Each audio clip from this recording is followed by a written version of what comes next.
This is a lesson on dependent subjunctives, focusing on what is commonly called the indirect commands. If you do not like to call them indirect commands, or if your grammar calls them something different, they probably call them a substantive clause of purpose. So these are a kind of purpose clause. And purpose clauses were covered more directly in another video where we looked at the adverbial clauses of purpose, the relative clauses of purpose, and the comparative clauses of purpose.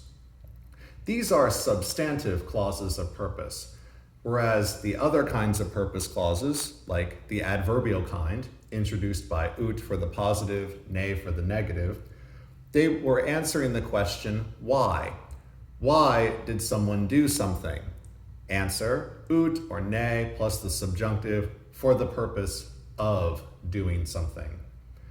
The relative clause of purpose, that is an adjectival form of the purpose clause, introduced by the relative pronoun, qui, quae, quod. It agrees with an antecedent in gender, number, and case.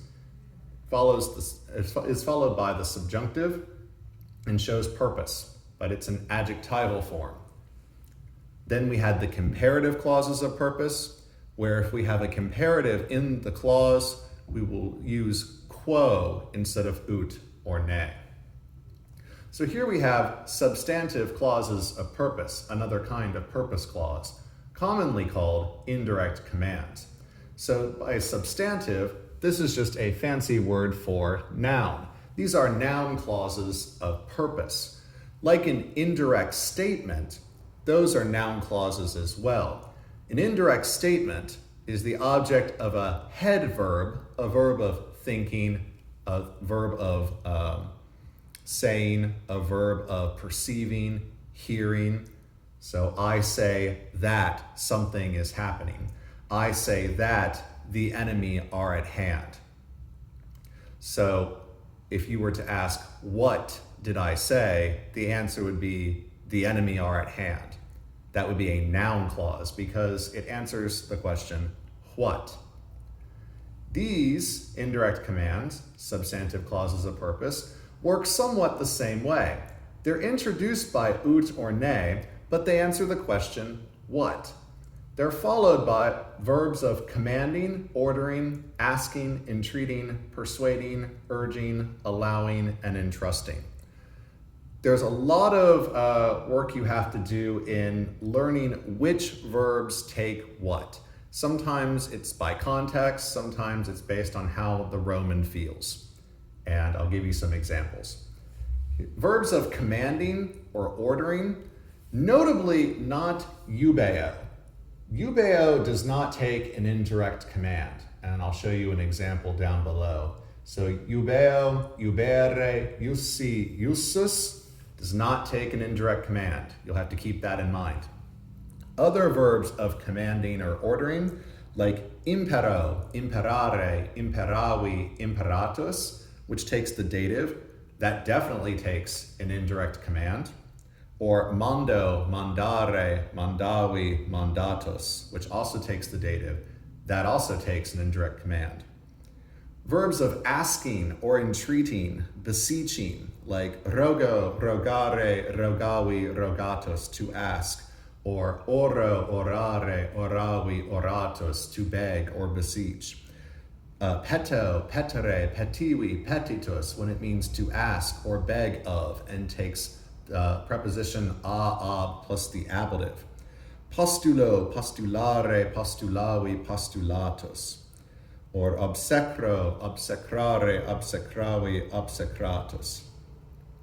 Verbs of persuading or urging, like persuadeo, persuadere, persuasi, persuasus.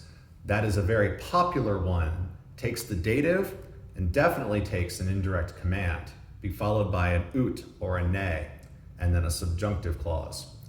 Verbs of urging or exhorting, like hortor, exhortor. So we have hortor, hortari, hortatus sum, exhortor, exhortari, exhortatus sum. We have moneo, monere, monui, monitus, and I have a note about that at the bottom. Verbs of allowing or entrusting, like permitto, permittere, permissi, concedo, concedere, concessi, concessus. Notably, not patior, pati, passus sum, or sino, sinare, sinavi, sinatus, both which mean to allow. So, these clauses follow sequence of tenses.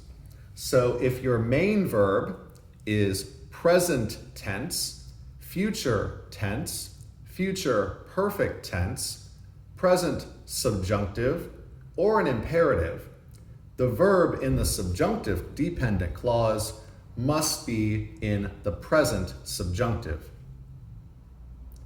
If the main verb introducing the indirect command is in the imperfect, perfect, or pluperfect tense, then that verb in the dependent subjunctive clause must be in the imperfect subjunctive. Now I will give you some examples. Militibus Caesar imperavit, ut ne, ut or ne, castra prope silvam ponerent. So I'll go ahead and start with the ut. So militibus Caesar imperavit, ut castra prope silvam ponerent. So militibus is dative, Caesar is the nominative subject, and our verb is imperavit. Impero takes the dative, you have to learn that. So Caesar ordered or commanded the militibus, the soldiers, in the dative. This is the dative object of this verb.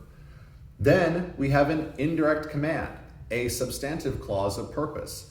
Once again, it's a substantive clause, a noun clause, because it will answer the question, what? Caesar commanded his soldiers. What did he command his soldiers? This is what he commanded his soldiers. This whole thing is a noun clause. Acts like an accusative. It's the direct object of this verb. Only, unlike the indirect statement, which takes the accusative infinitive construction, these take ut for the positive, ne for the negative, plus the subjunctive. So you're just going to have to get around that. So Caesar ordered his soldiers, ut, so that they might, or you can just use the English infinitive, never use the infinitive in Latin for this, the English infinitive, to pitch camp near the forest. Caesar commanded the soldiers so that they might pitch camp near the forest. Caesar ordered the soldiers to pitch camp near the forest. The negative will exchange ut for the negative ne. Caesar ordered his soldiers, the best translation is lest they pitch camp near the forest. If you don't like lest, what's wrong with you? But if you don't like lest, you can say Caesar commanded the soldiers not to pitch camp near the forest. I think most of you would be more comfortable with the latter. But, a lot of buts around here. Now that I have your attention, this is but with one T. But, milites Caesar iussit castra prope silvam, we can throw in a known or not, ponere. Like I said above, commanding and ordering verbs often take the indirect command, an ut or a ne, a substantive clause of purpose. But eubeo, eubere, iusi, iusus, notably, famously, make a note of this, does not take an indirect command, an ut or a ne, plus a substantive clause. Instead, eubeo follows more the indirect statement route. It takes a subject accusative and an objective infinitive. Milites Caesar iussit, Caesar ordered, commanded, he bid the soldiers to, now we have the infinitive, to pitch camp near the forest. Or if you wanted the negative, it would be known to not pitch camp near the forest. So Caesar eubeo ordered the subject accusative. This is the accusative case, milites. But it's the subject of this infinitive, and this infinitive is the object of this main verb. That's why it's called an objective object infinitive. So keep in mind, eubeo does not take an indirect command. Another example, te moneo ut orne hoc facias.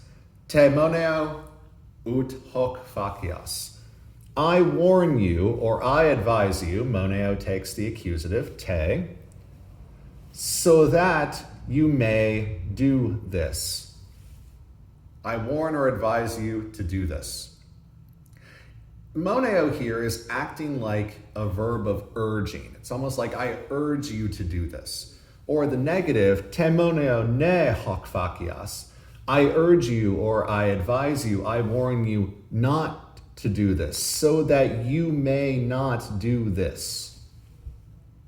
So ut or ne plus notice the present subjunctive facias is used here because the verb introducing this subjunctive clause is present tense. We are in primary sequence, present tense, present subjunctive. Whereas up here, we were in perfect tense, secondary sequence, imperfect subjunctive. Remember, if the main verb is present, future, future perfect, present subjunctive, or an imperative, the following dependent subjunctive verb for an indirect command will be present subjunctive. If the main verb is perfect, imperfect, or pluperfect, then the following verb in a dependent subjunctive indirect command must be imperfect. But, got you again, 1T. But notice this example as compared to the one previous. Previously we had te moneo ut orne hoc facias.